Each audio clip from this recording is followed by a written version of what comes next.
আজকে রান্না করবে হাঁসের মাংস ভুনা। হ্যালো গাইস, আসসালামু আলাইকুম। এই তো চলে গিয়েছিলাম হাটে হাঁস কেনার জন্য।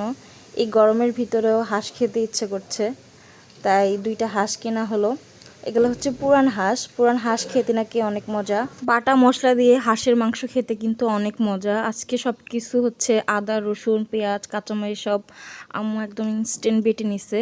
সেই বাটা মাংস দিয়ে আরও অনেক রকমের মশলা দিয়ে হচ্ছে হাঁসটাকে কষাই নিতেছে। ফ্রিজে থাকা আদা রসুন দিয়ে নাকি এতটা টেস্ট হয় না, যতটা মানে ইনস্ট্যান্ট বেটে যদি দেওয়া হয় সেটাতে অনেক। এইদিকে আম্মু হচ্ছে কষাচ্ছে ভালো মতো করে।